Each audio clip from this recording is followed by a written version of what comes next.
Good morning, evening, afternoon, whatever time of day it is where you're at. Welcome to Collider Dailies.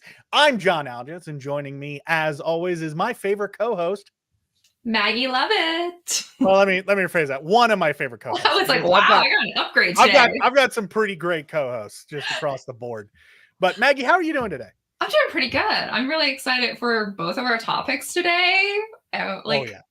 Buzzing with excitement for one of them. We've got some fantastic stuff to talk about today. We're gonna be talking about the first few episodes of X-Men '97.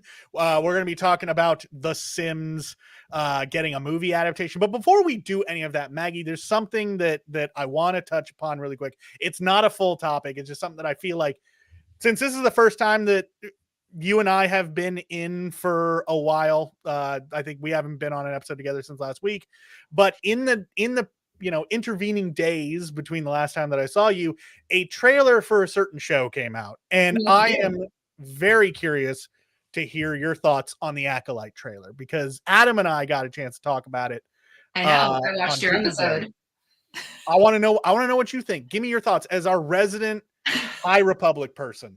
Hit me. I am beyond happy with what we saw in that trailer. It was essentially the same trailer I saw last year for Star Wars Celebration, with a few extra added little scenes. And I think it is just simply unbelievable that it's almost here. I think it looked really good. I think the costumes are great. It's really exciting to see the High Republic robes for the Jedi. I still just can't believe, from the very beginning, because I've been on board with the High Republic since the very launch of that entire book, publishing multimedia launch.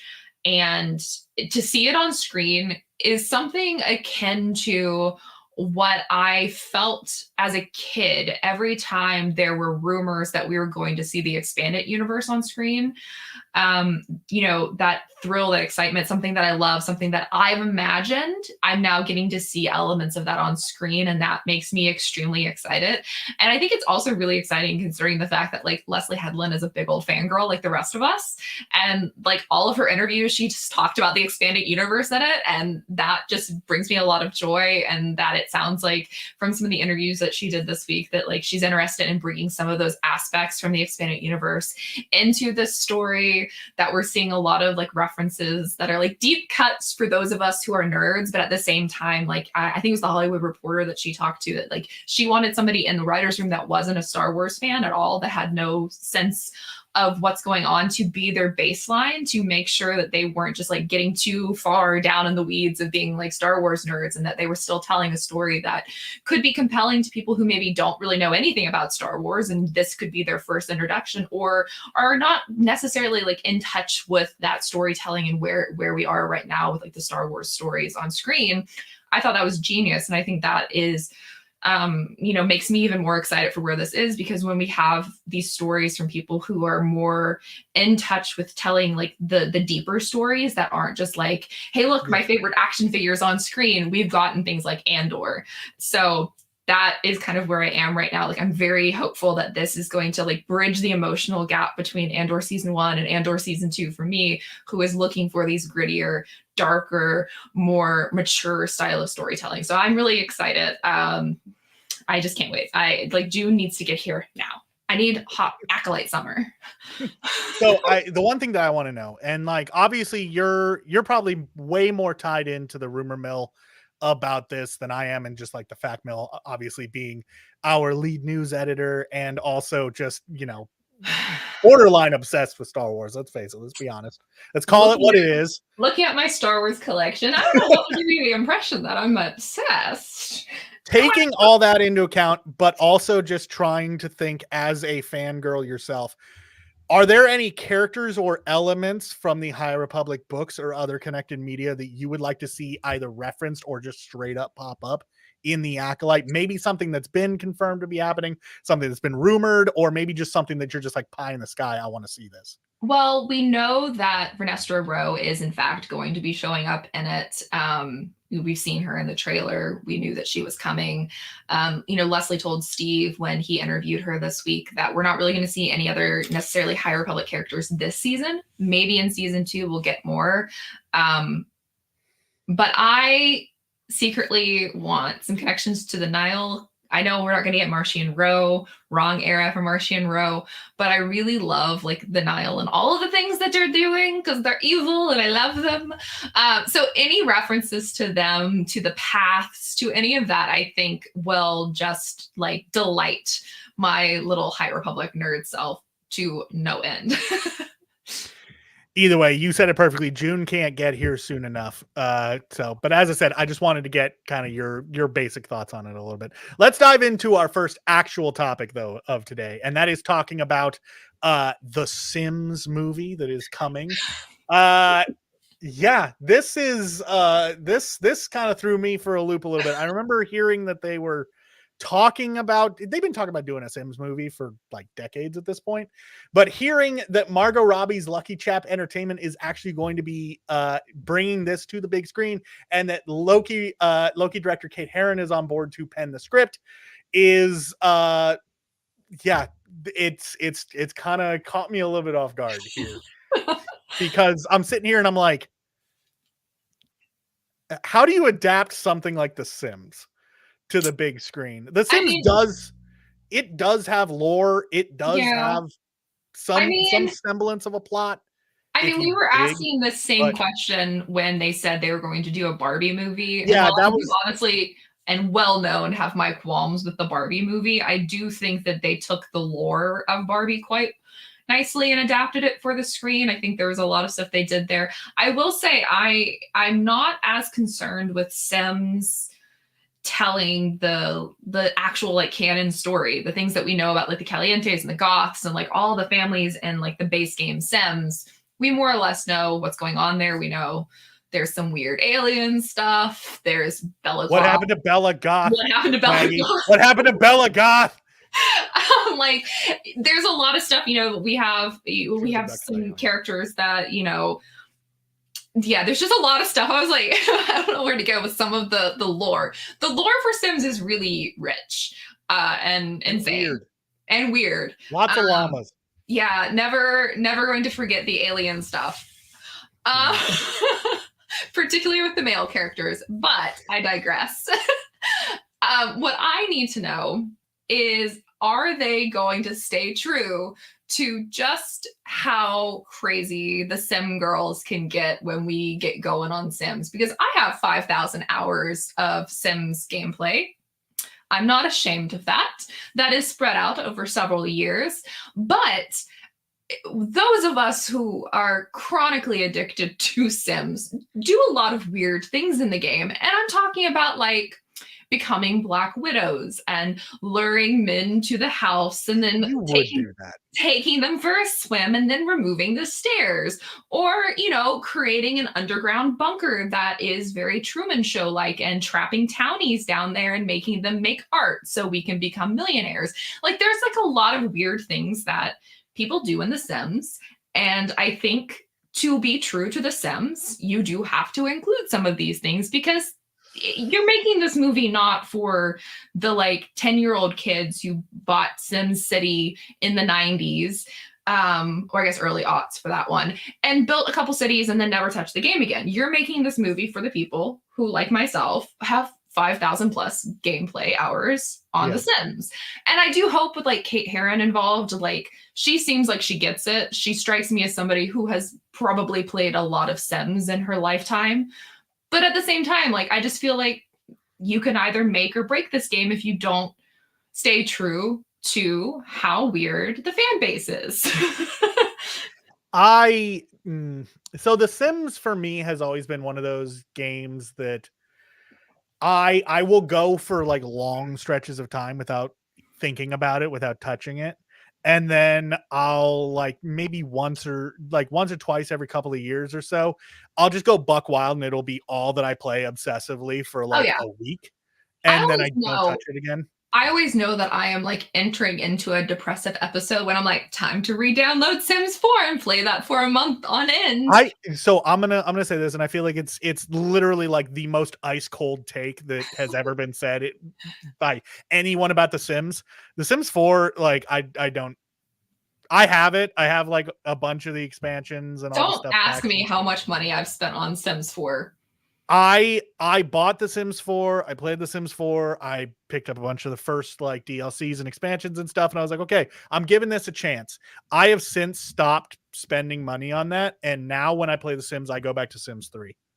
See, I think that Every is single indeed time. a very ice cold take. I think everybody who plays Sims 4 yearns for Sims 3, but I have invested a significant chunk of change into Sims 4, and I do like I have the Star Wars expansion pack that Of everybody course. hates. I mostly like I would be playing it. disappointed if you didn't. Yeah. Obviously. It's I'm you. going to Batu in Sims. Honestly, during the pandemic, I went to Batu in The Sims a lot because, you know, why not take a nice little vacation? I mostly play Sims because I really like building houses. Like, it's actually quite funny. Sim City was a vital part of my module on urban planning in college. We had to create our own city and do certain things in it and report on it week after week for the entire class, and then write up a report about our city as if it was a real city that we were like doing urban planning for. So I like, it's actually insane the things that you can do with Oh yeah, Sims. I know. Will Wright as a game Really. designer is the most detail oriented person imaginable, and like this is a guy who like when he's making a game would just read books after books after books after books. I mean, The Sims came about because he was reading books on like the social structures of families and things of Yeah. that nature. Like it's Like, just insane. He's one I of my love heroes, by the way. I love the dichotomy between like the Sims players. Like, you can have these people doing like really intense, like almost anthropological studies on what you can do with these characters, and then you have people who are just doing like the wickedest things on a whim to like Locking their Sims in a 1x1 box and letting them yeah. starve to death. I mean, some of the funniest things that you can do with characters in Sims is locking them into a house and then like making all of the windows see through and then inviting everybody to come watch them through the glass as they like reach peak exhaustion and like make a mess of themselves, and like it's very funny. But I think that's what I mean, you have to have that unhinged aspect for this movie. You know how at the top of the show I called you one of my favorite co-hosts? I'm going to amend that statement. You are easily the most terrifying of my co-hosts. Because that is some deeply But wicked that's not even the weirdest thing that anybody has ever done in The Sims. Oh, I know. Like, I don't want to generalize because, like, obviously, but I am going to throw this out there. There is a population of Sims players that I don't want to meet in a dark alley. But our insanity is You are restricted terrifying to the construct of Sims 4. So just don't come between us and Sims 4 and you're fine. It's always the girlies too. Like, we are the most unhinged when it comes to Sims. Like, again, I'm not going to generalize, so I'm not going to go that far, but you can enjoy torturing all your Sims and The Sims. Like, that's whatever. That's your escape. I'm going to go play Manhunt or I was Grand gonna say, Theft just Auto. you have your little Call of Duty, and we're going to be taking the stairs off the swimming You pool. think I'm a Call of Duty player? That's insulting. Some of my closest friends are COD players. I've played a lot of Call of Duty in my life, but I was always more of a Quake player personally. Like, I'm an old school FPS player. I'm old. Leave me alone. I'm old. Get off my lawn. I played Call of Duty when it was just Call of Duty and not I like played Call of Duty when I had to walk both ways. When it was World War II, damn it. To get it from Blockbuster. Quake, yes. Arrow. It is I've always said that Doom might have been the first game that I ever played, but Quake was the first game I ever loved. So that was my cheesy little shout out to all of id's work. Anyways, yeah, so the Sims movie is happening. It's coming. We don't know anything about like what it's going to be about. Do you know what my one final thing that I'm going to say about the Sims, that I have a deep wish for this movie? I'm waiting. No matter what the plot is, no matter what happens, I hope that at the very least we get an alternate cut of the film that's in Simlish with subtitles. That would be amazing. Also, they should cast Mia Goth to be in it as a goth. Yes. 100%. I'm on board for that. She can play Bella Goth. Yeah. I'd believe it. Just dye her hair black. She's good to go. Yeah, there she goes. Good to go. Anyways. Yeah. So moving on to our title topic and the thing that I'm sure that most of you are here for. We're talking about the first few episodes of X-Men 97, which came out on Wednesday.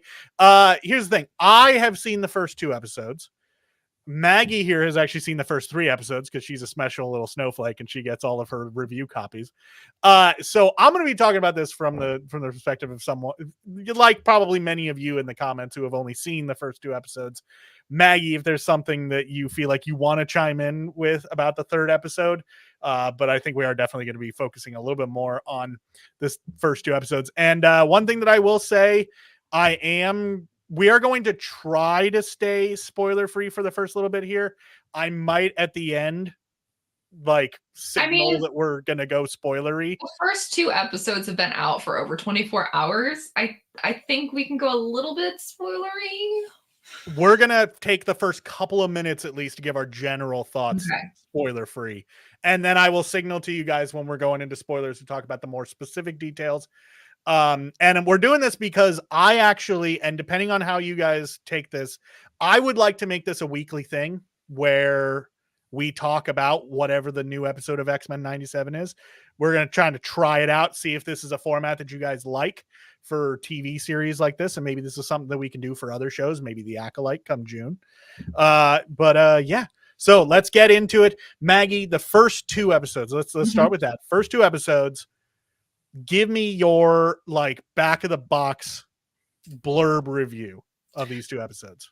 I feel in full confidence that this is the best Marvel property to come out of the newish era of Marvel storytelling. And I think that it is probably better than 90% of the movies we've seen, better than the first season of Loki, better than the first handful of episodes of WandaVision.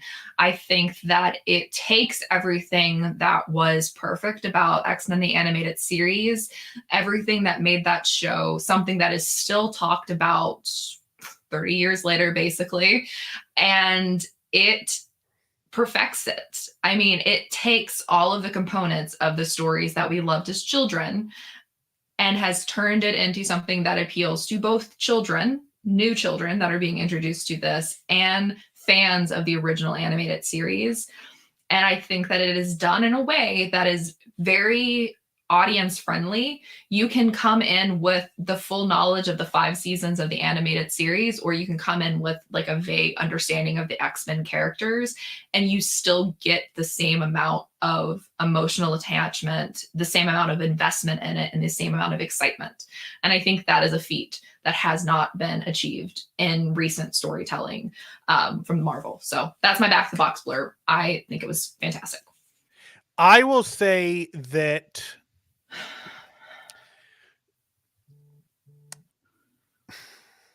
I'm trying to think how to word this. These first 2 episodes were a nostalgic kick in the teeth. This nostalgia done right. I grew up, I was more of a Spider-Man animated series kid. I think I did watch a lot of the X-Men, but I didn't watch all of them until I was older. So my nostalgia for this might not necessarily be as strong as everybody else. But that being said, as soon as the first episode started up and as soon as we got our first action set piece and things were going, I was grinning ear to ear. It felt like home. It felt right. And as far as your statement that you think that it's the best kind of recent Marvel thing, I will say that I agree with that statement for the most part. I will say that I think that with the exception of maybe 1 or 2 different shows, this is by far the best Disney Plus Marvel thing that we've gotten so far. WandaVision is pretty high up there. I really like WandaVision, and Loki season 1 is also up there for me. But kind of those 3 are sort of at the same level. Either way, this is awesome. I'm having a great time with it, and it just feels right. It feels like home. Yeah, I agree. So I would put it up there with like the first Iron Man movie, the first Captain America movie, the first Thor movie. The stories that like people really like the origin stories before they kind of got watered down with like bringing in a lot more characters and doing a lot more things. It's in that vein for me, where that's why I'm like 90% of the Marvel stuff, because there are definitely clear ones. I'm like, this is really good storytelling. This was a really good experience. But this just absolutely blew my mind. I mean, there was so many like reservations I had coming into this, because it's like the X-Men animated series was such a perfect thing, and it kind of existed in this little bubble where it hadn't been touched yet. And I remember when this was announced back in I think 2021, I was like, oh god, what happens if it's bad? Like, what happens if they revisit this thing and it's not the same? Because like revisiting stories, it never is like a surefire, guarantee that it's going to be a good thing. Sometimes it works, sometimes it's disastrous. And if this had been disastrous, I think I would have been heartbroken, because I have such an emotional attachment to the animated series, but also just X-Men in general. I love the mutants so much. I mean, pretty much all of my favorite characters in the MCU are mutants. So I feel like this show had like the biggest potential for being a letdown outside of any of the other Disney Plus series. Like, I loved Loki at season 1. Gotta put that preference on there. Don't get me wrong, I don't hate season 2. No, I just preferred season 1. Yeah. And I preferred the first couple episodes of WandaVision. Like the last 2 episodes, like kind of lost me. I really liked Falcon and the Winter Soldier, but this was the one that had the greatest potential to devastate me if it had been bad. So definitely high praise from myself, and even higher praise from Maggie for the show. So if you understand kind of our likes and dislikes, I feel like you'll get a pretty good vibe for whether or not you will also enjoy this show. Do you think that we should jump into spoilers? Do you want to jump into there's like episode one specific thing that I like desperately need to talk about. Okay. So this is your official warning. Spoiler time. We're about to spoil the crap out of this. So if you have not seen the first 2 episodes, go see it. And if you're sitting there being like, it's a kid's cartoon, I don't care about spoilers, this is like, it does have an overarching plot, and there are like some pretty major things that happen. So maybe just go watch it first and then come back and listen to this, or watch the VOD or whatever it is that, however you consume Collider Dailies. But yeah, let's get into the spoilers. Let's talk about episode 1 right out the gate. So this episode was all about them trying to figure out where the Friends of Mankind were getting, or the Friends of Humanity, Friends of Mankind, I can't remember which one. It was Friends of Humanity, yeah. Where they were getting Sentinel tech. And so they were chasing down Boulevard Trask, a classic X-Men villain. Yeah, and it was I feel like it wasn't the most heavy first episode, but it was perfect setup for the status quo of the team as they're sitting, because Professor X is gone, Cyclops is kind of currently in a leadership position, and letting us know this is where we're at in the world of the X-Men right now. Maggie, yes. Was there a standout moment in episode 1 that you feel you need to address?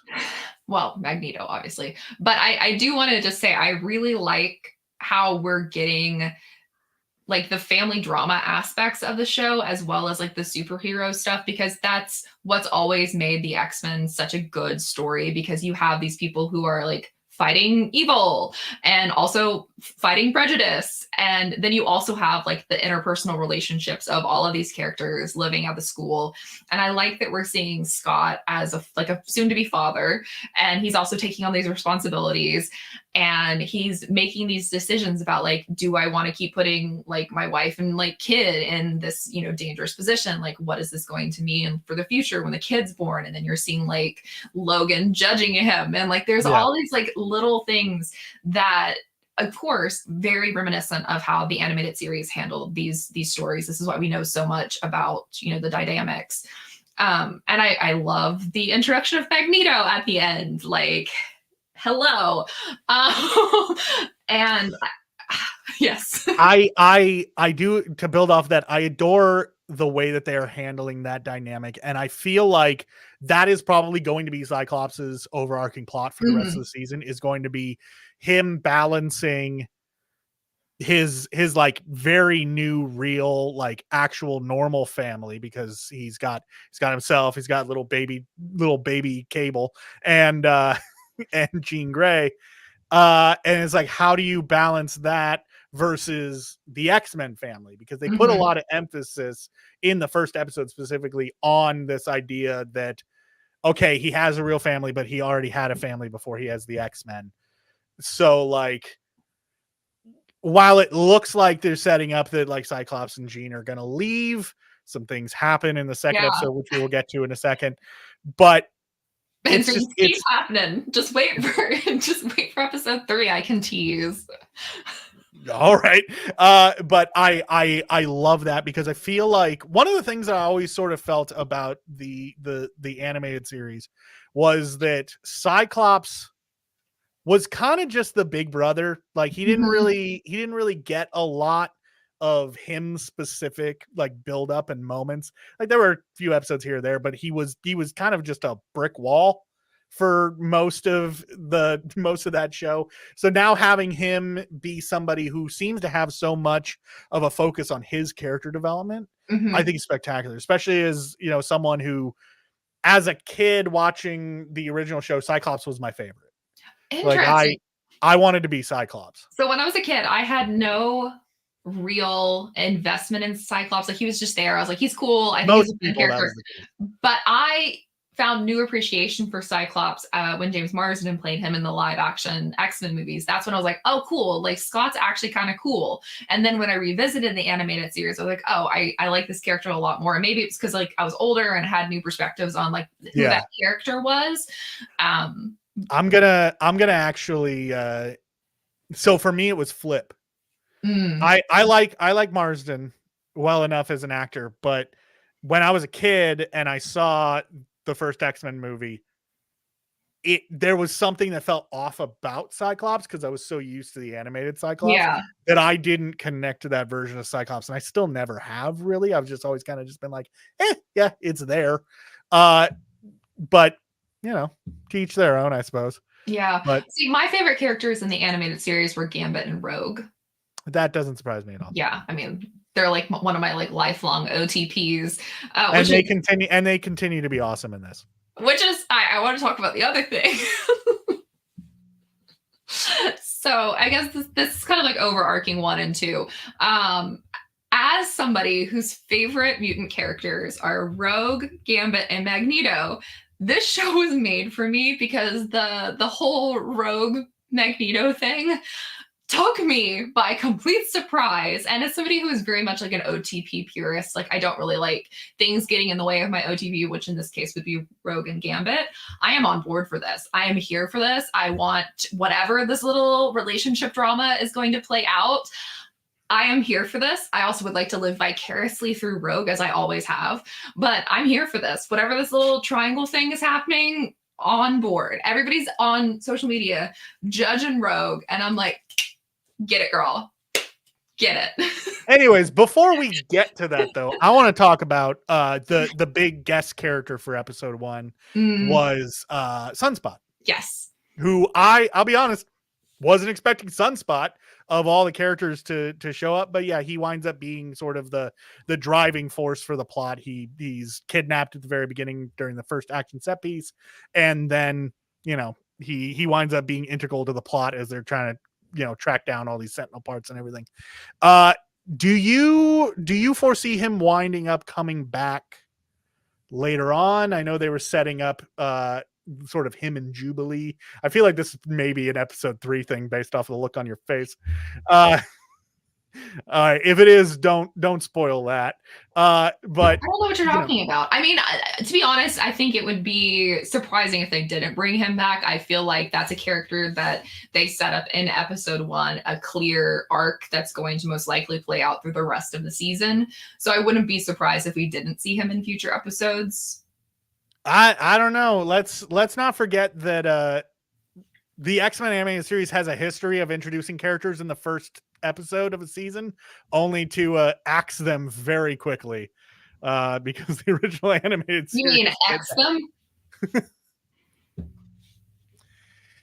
Anyways, yeah, so I am excited to see more from Sunspot, who I think is going to be an interesting character at the very least, because he's a character that I haven't actually read that much on the page. Like, he's popped up a couple, because I don't read a lot of X-Men.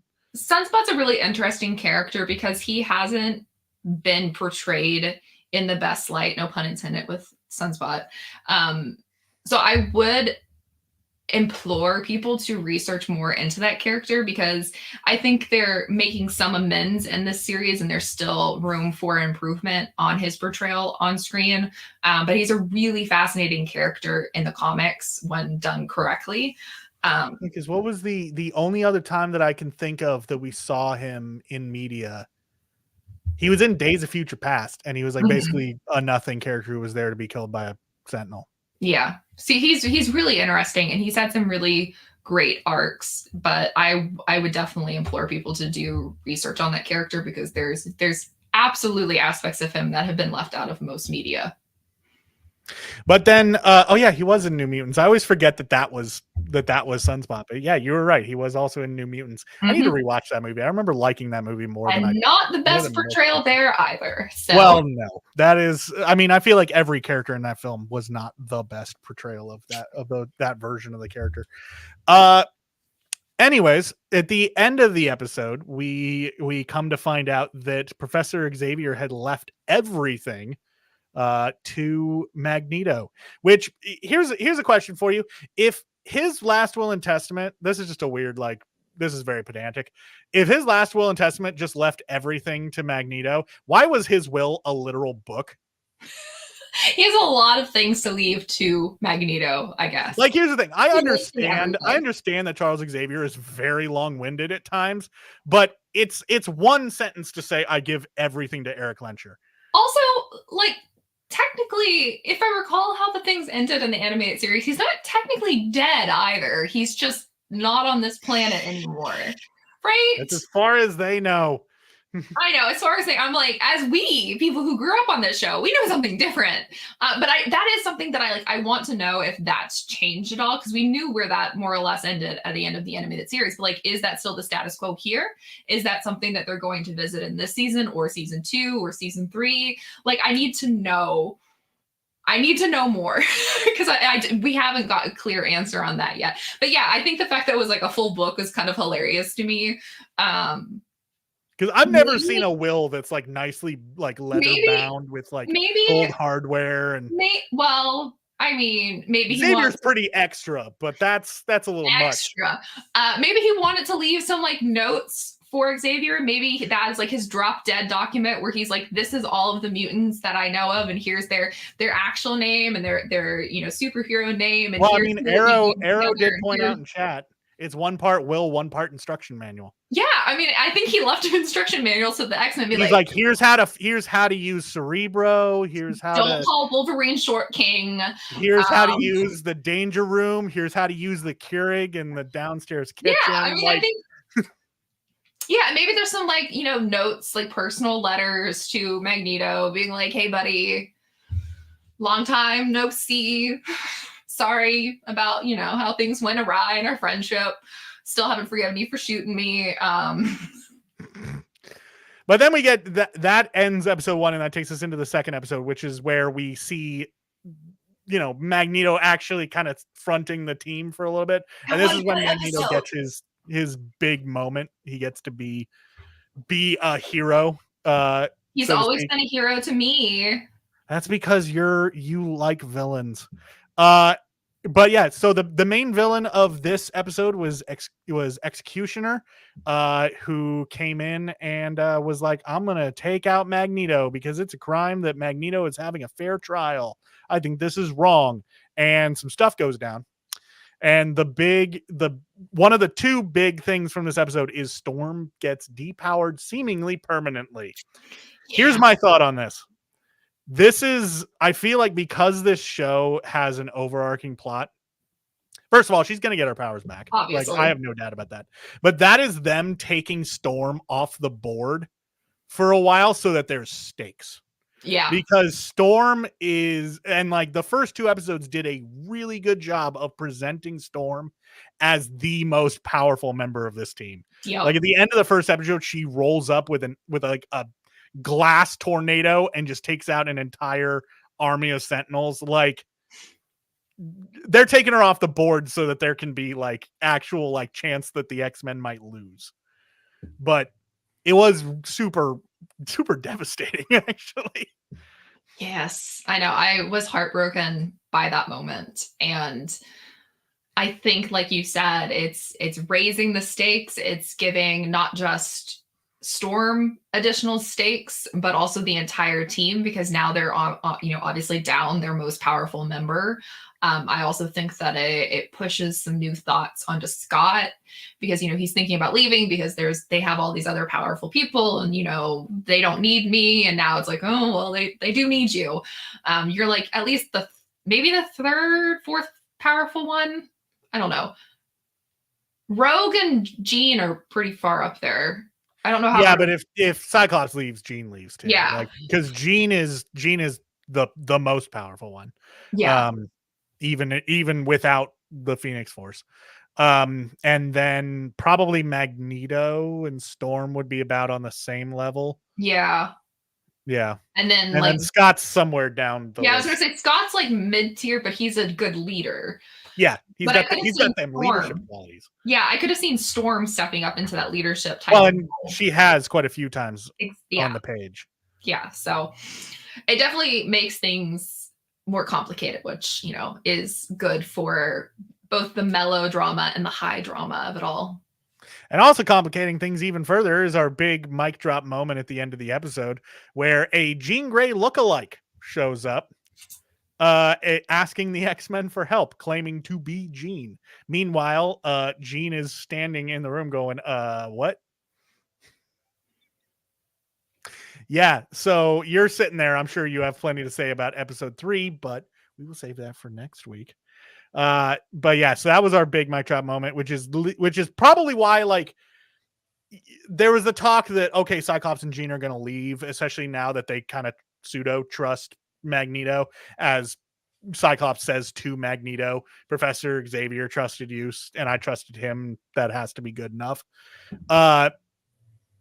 This is throwing a wrench in that. I don't think that they're going anywhere now because they got to figure out what's going on with this. But because yes, during this episode, Jean gives birth, which that happened a lot quicker than I thought it was going to. I thought she was going to be pregnant for more of the season. Not gonna lie, I expected that to be more of a thing. Pregnant, so although it gave us probably, like, they gave us a moment that is the one moment that made me have to pause because I was laughing so hard. It was when Jean was going into labor and she calls out to Wolverine, who was the only one there. And she's like, Logan, he's here. And Logan jumps up, pops the claws, and is like, who, Apocalypse? Look, Logan. He's not the brightest crayon in the box. He tries. He's got some really great moments in episode 3 that I'm really excited to talk about next week. So he's got some good stuff coming. But that is where our team is currently left at the end of episode 2. Yes, and there is like the whole reveal of there seems to be like a love triangle, a brewing between Rogue, Magneto, and made for me Gambit. Specifically. I have never been more happy. It was made for me. That is being served to you specifically on a silver platter. I will say I do really like Magneto here. And especially in this episode, I really liked Magneto. I was almost disappointed because there was a moment where it looked like he was going to stay evil, like that he was going to do more evil stuff, because he like literally lifts up the judges and executioner and flies them into the sky. And I'm like, he's about to do some Magneto stuff, and it's just not great. But it turns out, no, he just wants to show them like the perspective of like, we live in a big world, but we make everything so small and blah, blah, blah, blah, blah. It was a fantastic moment, and it did a lot for this version of the character, I felt. So I've always loved Magneto. He's always been one of my favorite characters. I obviously tend to like villains, especially villains who make really good points. I like the Ian McKellen Magneto quite a bit. Yeah, the Fassbender one's great too. Okay. I think that the route that they're taking with Magneto in this is phenomenal because you're seeing that there is a lot of things going on outside of the school and the world that backs up all of the points that Magneto has previously made about the way that humanity views mutants and that prejudice. And so a lot of the, core aspects of his thesis have now been made a reality. And so I think that having him as a de facto like leader essentially of the group in this current climate is really, really fascinating storytelling potential. And it makes me really excited for people to see a version of Magneto that is truly like morally gray. And he is an anti-hero. And those are like the things that I've kind of always held beliefs about that character. I have never truly classified him as a villain. He is an anti-hero. He's a very sympathetic anti-hero as well, because like his story comes, from a place that is very understandable with what's happening around them. And I'm just really excited to see where his art goes. I'm really excited to see what's going to happen with him and Rogue. I think that's so good. And honestly, I've used it as a selling point for a few friends that were like on the fence with the show. So I don't understand who could be on the fence with this show. Well, there's people who have felt like they've been burnt by a lot of different Marvel properties, burnt by a lot of things in Disney. So there's still a lot of people who have their reservations about stuff, and there's a lot of little freaks like me that's a good selling point. So. But anyways, that's what we think about the first 2 episodes. I'm really curious to hear what you think. Sadly, we're running a little long in the tooth here on this one, so I'm going to wrap this episode up. But if you want to share your thoughts with us, be sure to hit us up on social media. Voice of God should be dropping our social links up there right now. Yeah, hit us up. We're on Twitter. We're on we're on all the socials. I think pretty sure I'm on the socials. I'm even on the Blue Sky. Don't know what I am on Blue Sky, but yeah. So hit us up over there. Let us know what you thought of the first 2 episodes. I'm really curious to hear. Yeah. Maggie, do you have anything to plug? Anything coming down the pipeline that you are excited about? I have an interview with Karen Gillan dropping soon whenever I have time to actually write it up. But there is a breakout from that already on the site for her upcoming historical comedy Fools. So you can get a little bit of I read that this morning. Yes, you can get a little sneak peek from that. Yeah, it was a good conversation. Yeah.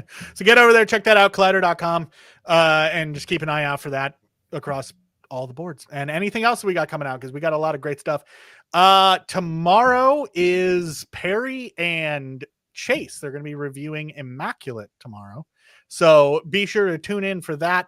It should be a great time. So since this is our last episode of the week, I hope you have a fantastic weekend, and we'll see you next time.